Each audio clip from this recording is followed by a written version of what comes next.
right now on 5 on your side at 10.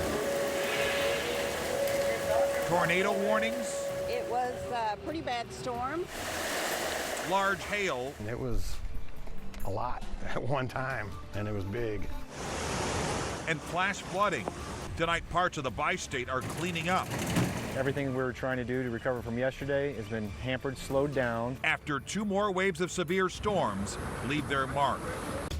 And we start tonight still in a storm alert. It's all calm in St. Louis, but it's a different story for our southern counties where storms continue to pop after a day full of severe weather. Good evening. I'm Mike Bush. And I'm Kelly Jackson. It's been a very busy day and night for our Weather First team. Chief Meteorologist Scott Connell here with the latest. You know, Anthony and Jimmy started it off this morning just before 11 o'clock with the first of the tornado warnings for the day.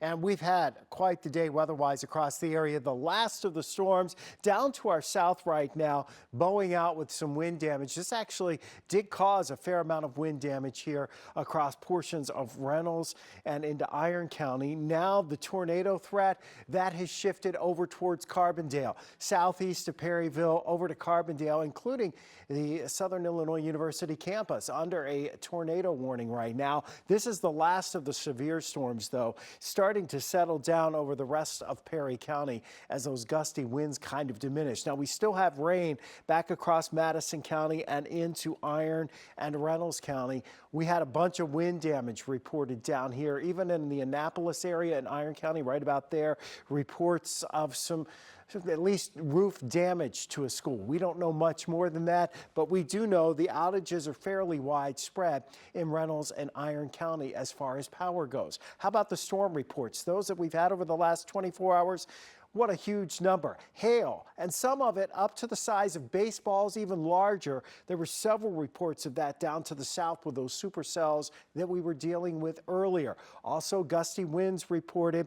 And even though we could see rotation on the radar that was tightening, indicating the potential for a tornado, we have not had any tornadoes confirmed at this point, nor were we able to confirm any on the radar screen.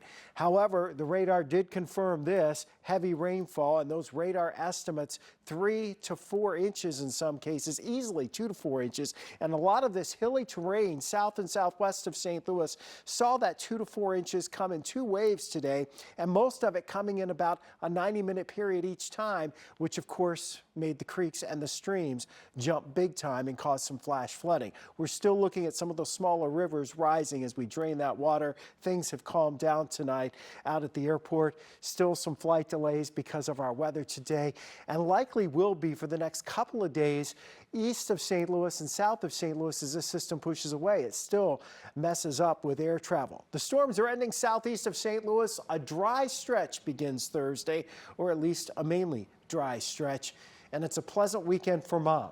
We will talk more about that, Mike, in just a few minutes. And remember, you can stay updated with the Weather First forecast 24/7. Our team of meteorologists will keep you alert on air on the 5 on Your Side app, on KSDK.com, and on 5+. You can also text the word weather to 314-425-5355, and we'll send that forecast straight to your phone. Franklin County has been hit hard by severe weather over the last 48 hours. The city of Sullivan has been hit the hardest. First by yesterday's early morning tornado, and today they endured flash flooding. 5 on Your Side's Laura Barczewski spent the day there as the city continues to clean up debris. The city of Sullivan just can't get a break. On Tuesday, they had a tornado come through town and rip open one more pub and grub. Then on Wednesday, the damage didn't stop. More rounds of severe weather hit the town. Everything we were trying to do to recover from yesterday has been hampered, slowed down. The one wave went through, flooding occurred. We came right out with our crews clearing streets, restoring electricity, removing trees and branches, and trying to look at which roads were flooded. And then another round came. State Route 185 saw some major flooding in 2 different areas. The Missouri State Highway Patrol says the water from a nearby creek overwhelmed the road and even reached knee deep, stranding one car. They called for help, and the Sullivan Fire Department, along with some of our Marine troopers, responded to the area and was able to walk out to the vehicle and made contact with the occupants of the car. They brought a pickup truck, a taller truck with them, and they put the occupants of the car in the truck and guided them back out to safety. The rain and strong winds snapped branches and uprooted trees. A maintenance worker for rental properties in the Sullivan area says he wasn't expecting this when he showed up to the house. She said a branch or something flew up on her front storm door screen where she couldn't get out, right? So I'm thinking, okay, well, Lord behold, when we get here, the tree uprooted. Did you see how it uprooted? City Administrator J.T. Hardy says even though it's been nonstop and the cleanup will take a while, neighbors will be there for each other. I think Sullivan's a great community. I think the people of Sullivan are strong, like a lot of communities in Missouri. Reporting in Sullivan, Laura Barcheski, 5 on your side. The city administrator says they expect school will be in session tomorrow, even though there was some minor water damage there. Parents will be notified if anything changes. Take a look at this video shot by our Weather First meteorologist Tracy Henson. This is flash flooding along Cotter Creek near Highway 21 between Hillsborough and DeSoto. This just shows how quickly the water can rise. Today's storm damage also impacting other parts of Jefferson County. That's where water inched into people's homes and where crews spent the day clearing fallen trees.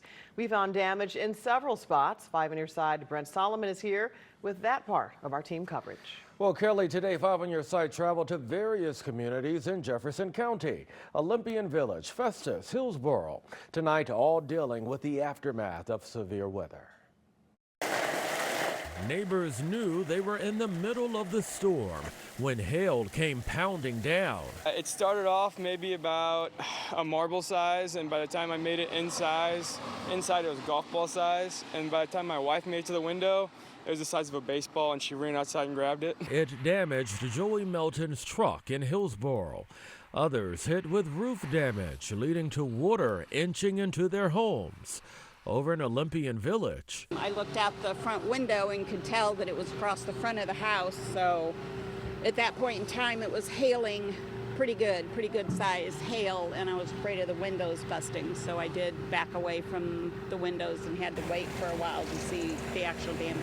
A tree falling onto Renee Boyer's home. Neighbors quickly rushing over to help. For this family in Festus, it feels like deja vu. Last year, they had to replace their roof following a tornado. What really stinks is I just had all this cleaned up and the pool was ready to go swimming in, and now I got to do it again. So that took a lot of time, but now we got to do it again, so it is what it is. They watched as the baseball-sized hail took a dip. It looked like meteorites hitting lava in the pool. It was just pow, pow, pow. It was crazy. In the midst of the crazy, a bit of relief. They all weathered the storm and say the damage could have been worse. You know, it's managing, keeping them away from the windows, because they want to be watching, well, the little guy wants to be watching the storm and he loves the rain, but you just don't want him near the windows, especially with high winds and that big of hail where broken glass could be, you know, a trip to the hospital. Roofing companies were out in those communities today working to patch leaks. Tonight, no reports of injuries. Flash flooding was also a problem in the Metro East. Our 5+ live bus went out to Sparta earlier tonight and found flooded roads near Broadway and Russell. Some cars tried to drive through it. One of them got stuck. It's a reminder to never drive through water-covered roads. It can take just a few inches to cause some damage and sweep your car away. And our coverage of today's storm damage continues now on KSDK.com and on the 5 on your side app. And when severe weather hits, again, text us your storm photos and videos to 314-425-5355. But stay safe when doing so. We're happy to share them online and on the air. Tonight, a disturbing case out of West St. Louis County. A Parkway South high school student is sitting in jail facing charges. Police say he took a loaded gun to school, one that is capable of firing several rounds at once. Robert Townsend joins us with what he has learned about the investigation. Kelly and Mike, the suspect in this case is Kingston Edwards. Now, the Parkway South senior will not be able to participate in the school's graduation ceremony next Friday. That's because of the serious charges he's facing. Just minutes after the school day ended at Parkway South Tuesday, a chaotic scene broke out. School officials say 18-year-old Kingston Edwards got into a fight with another student outside on the side of the school. A school district spokesperson says when administrators broke up the fight, Edwards ran. Manchester police say when they caught the student, they found a loaded gun in Edwards' backpack and arrested the teenager. Very disturbing to me because I'm just now finding it out. Oh my goodness. Gary Cooper's daughter is a junior at Parkway South. Yes, he should be held, but he should not be back at Parkway or no other school. As a parent, it scares me. Also as a teacher, it scares me. Police also say the handgun Edwards brought to school had been illegally modified into a fully automatic weapon. The school district sent this letter to parents notifying them about the incident. Prosecutors charged Edwards with several felonies, including unlawful use of a weapon, carrying a loaded weapon into a school, and unlawful possession or transport of an illegal weapon. No one was hurt during the incident. Immensely relieved, but also very concerned that that's even entering our school systems at all. Like, children shouldn't have to worry about that. Teachers shouldn't have to worry about that. Now, a school district spokesperson tells us this was the first gun incident at Parkway South this school year. Edwards tonight is in the St. Louis County Jail. He's being held on a $100,000 bond. Tonight, St. Louis police are still looking for the driver wanted for a deadly hit and run in South City. The crash happened around 5 last night on Chippewa, just east of South Kings Highway. 63-year-old Floyd Lucas was hit while crossing the road. He died at the hospital. Police are looking for the driver of a 2018 Nissan Altima seen leaving the scene. If you have any information, you can call the anonymous tip line Crime Stoppers at 866-371-TIPS. Tomorrow, the Urban League will launch a new road safety campaign. Slow Down St. Louis will raise awareness on reckless driving. St. Louis City and County Police, along with the Missouri State Highway Patrol, will join the effort. The Show Me State showing up at the southern border. The millions of Missouri tax dollars being sent to Texas.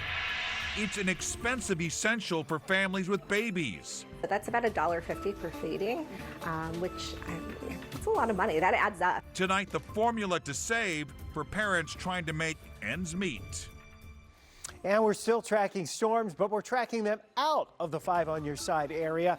Very stormy night down to our south, including parts of Kentucky, Tennessee, and still in southeast Missouri. The good news coming your way for Mother's Day weekend next.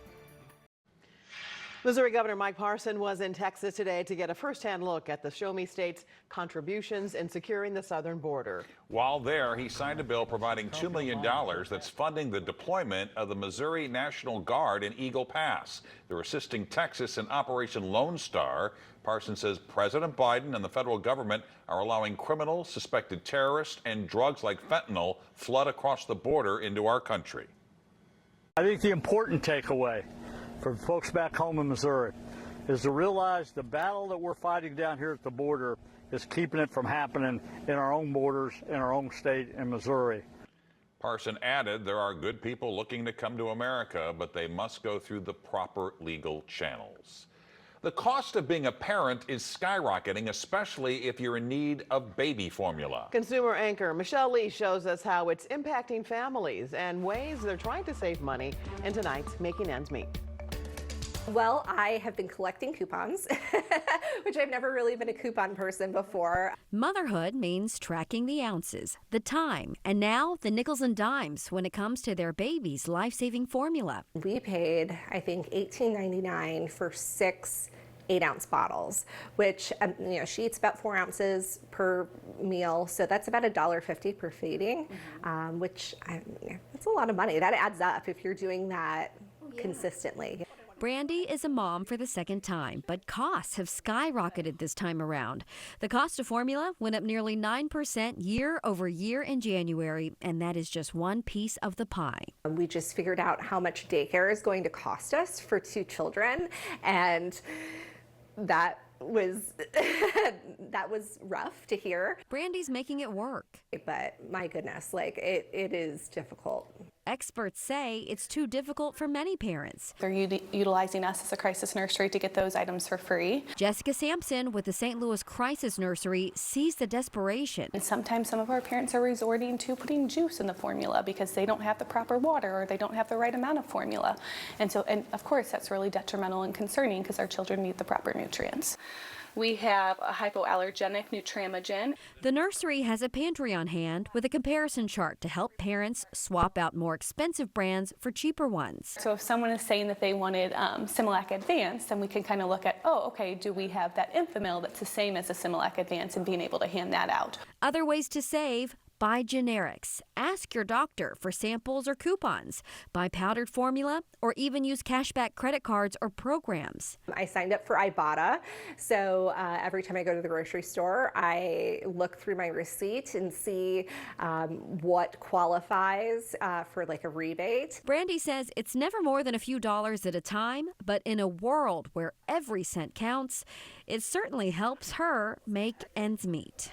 If your baby needs specialty formula like mine did, the costs are even more expensive, and you may want to consider formula swap groups on social media or even the Metro Market in St. Louis, which is a nonprofit mobile grocery store that has formula at significantly lower prices.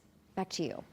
And we'll add those comparison charts that give alternatives to expensive formulas as well as other cost-effective options under this story on ksdk.com/money. Today's storms were tough on humans and wildlife. Chad Belt sent us this video from Sullivan. It shows a deer leaping through a flooded field before crossing a flooded road, and finally he headed off into the woods. He was determined. Chief Meteorologist Scott Connell is here once again with the weather first forecast. Any warning still, Scott? No, we're warning free finally for tonight. Now, there'll be some river flood warnings that we deal with over the next couple of days for sure, because, you know, all this water is going to run back into the rivers. So there'll be some rising rivers, some of the smaller rivers already on the way up. And we had some flash flooding this afternoon. We also had reports of up to and even a little above baseball-sized hail with some of those cells that were rolling by to the south of St. Louis in the waves of storms that we had. Most of what we saw around the metro area was not severe, even though we did have a bit of hail. It was mostly very small pea-sized hail.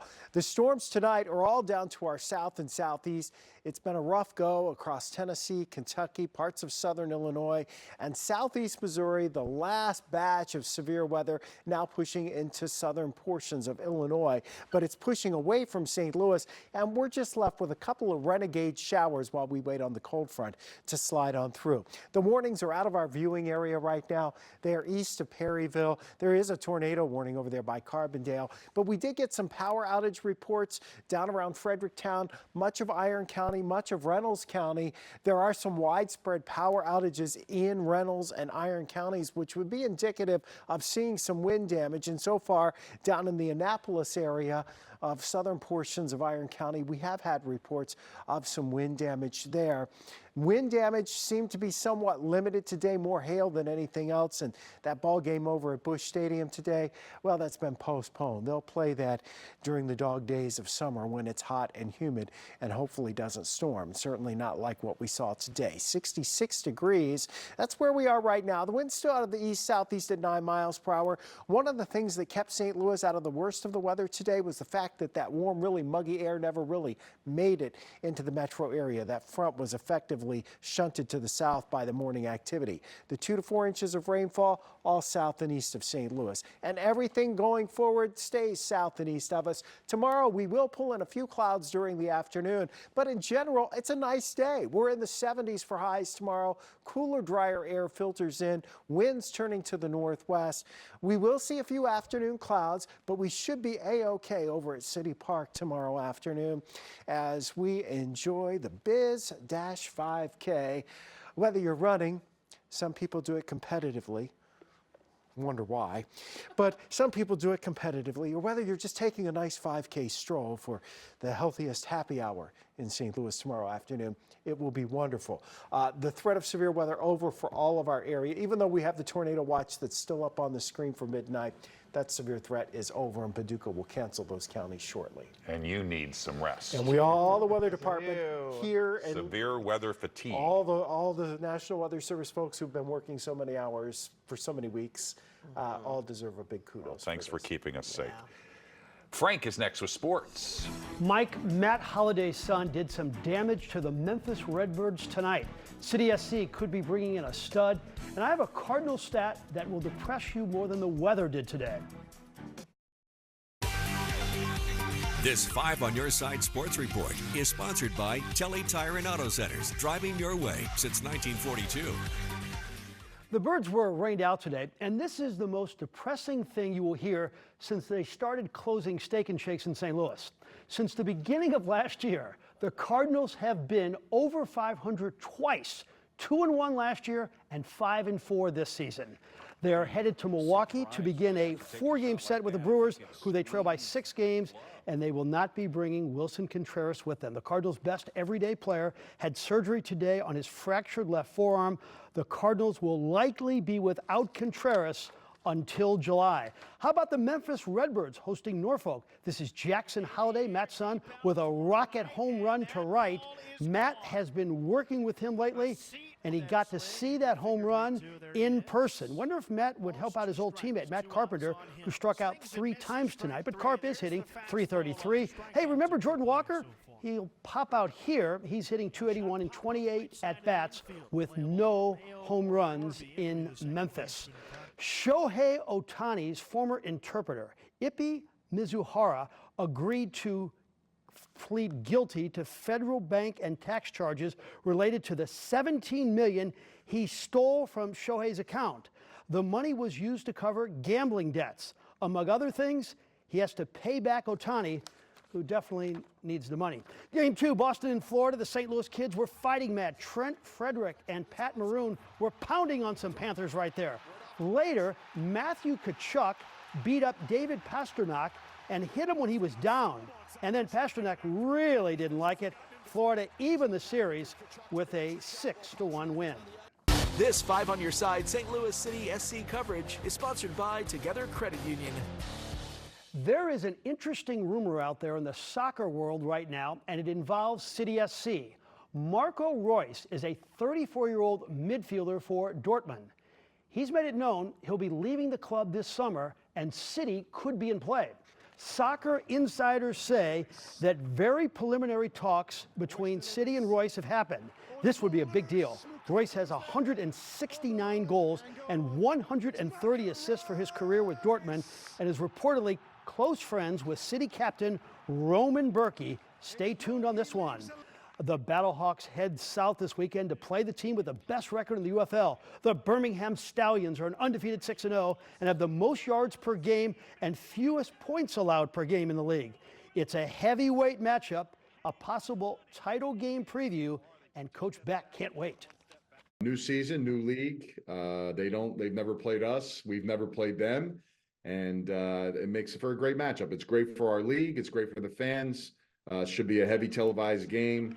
We're expecting to get great fan base and support with the Alabama crowd, with AJ coming back, Brandon Silvers. These are players that are well known in the state of Alabama. We're asking them to buy as many tickets as possible and get as much blue in the stands as we can.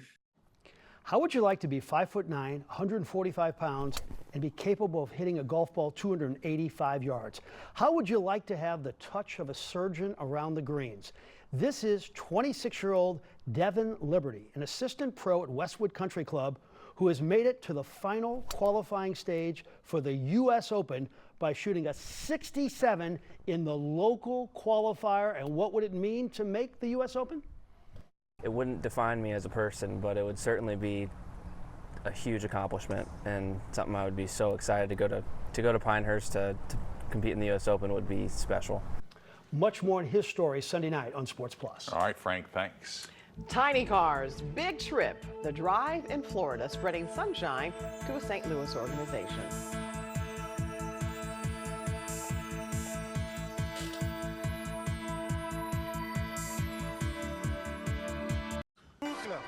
We're 79 days away from the opening ceremonies of the Paris Games. And today, the Olympic flame arrived in the southern French city of Marseille.